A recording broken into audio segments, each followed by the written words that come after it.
રાજકોટ અગ્નિકાંડ જેણે 27 લોકોના જીવ લઈ લીધા અને હવે તેમાં આરોપી એવા ટીપીઓ મનસુખ સાગઠિયા જેની ગઈકાલે જ ગેમ ઝોન અગ્નિકાંડમાં ક્રાઇમ બ્રાન્ચે ધરપકડ કરી છે.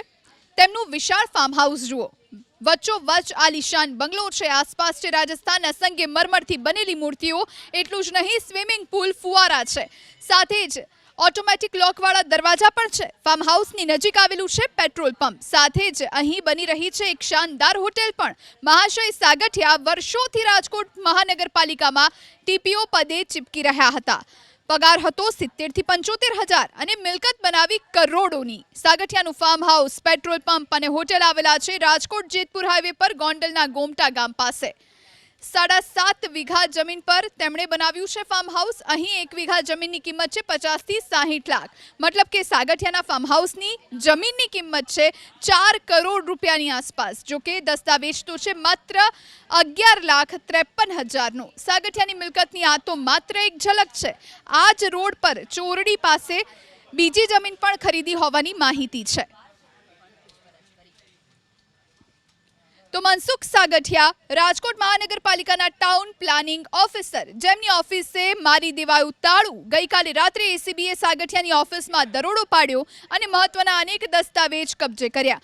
ટાઉન પ્લાનિંગની અનેક ફાઇલ એસીબીએ કબજે કરી, સાથે જ વહીવટદારોનું લિસ્ટ અને બિલ્ડર્સની ફાઇલ પણ કબજે કરી હતી. એવામાં આજે સાગઠિયાની ઓફિસમાં તાળું મારી દેવામાં આવ્યું. તો રાજકોટ શહેર કોંગ્રેસના આગેવાનો પહોંચ્યા એસીબીની ઓફિસે અને ભ્રષ્ટાચારમાં સંડોવાયેલા રાજકોટ મહાનગરપાલિકાના અધિકારીઓ વિરુદ્ધ કાર્યવાહીની માંગ કરી.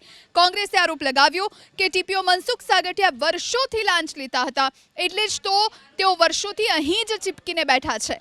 તો રાજકોટના મ્યુનિસિપલ કમિશનરનું કહેવું છે કે જવાબદાર અધિકારીઓ સામે કાર્યવાહી કરાશે. તો ટીપીઓ મનસુખ સાગઠિયા જેમના પર કસાયો છે કાયદાનો સકંજો, એવામાં હવે કોંગ્રેસ મનસુખ સાગઠિયાના મોટા ભાઈ કેડી સાગઠિયા પર પણ સવાલ ઊભા કરી રહી છે. કેડી સાગઠિયા છે અમદાવાદ, ગાંધીનગર અને રાજકોટ ઝોનના એડિશનલ ચીફ ટાઉન પ્લાનર. તો સુરત, વડોદરા અને ભાવનગરના in-charge additional chief town planner પણ છે. કોંગ્રેસ નેતા પરેશ ધાનાણીએ સાગઠિયા પરિવારની સંપત્તિ પર સવાલ ઉઠાવી તપાસની માંગ કરી. કોંગ્રેસની એ પણ માંગ છે કે સાગઠિયા બંધુના કોલ ડિટેલની પણ ચકાસણી કરવામાં આવે. તો ચર્ચા એવી છે કે મનસુખ સાગઠિયા પર સકંજો કસાતા તેમના 3 એજન્ટ ભૂગર્ભમાં ઉતરી ગયા. એક એજન્ટ પૂર્વ ધારાસભ્યનો પુત્ર હોવાની માહિતી છે. 3 એજન્ટ સાગઠિયાના આશીર્વાદથી કરોડોના આસામી હોવાની ચર્ચા છે.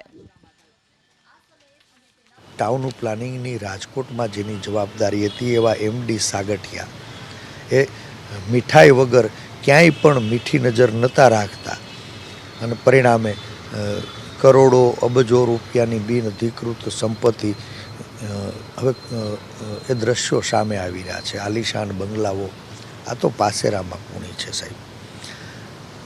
આ રાજકોટના ટાઉન પ્લાનિંગ ઓફિસરને મોતના માચડાઓને મોકળું મેદાન આપવા માટે એના ઉપર મીઠી નજર કોની હતી? જ્યારે અમે તપાસ કરી તો જાણવા મળ્યું કે એમડી સાગઠિયા એ રાજકોટના ટાઉન પ્લાનિંગ ઓફિસર છે.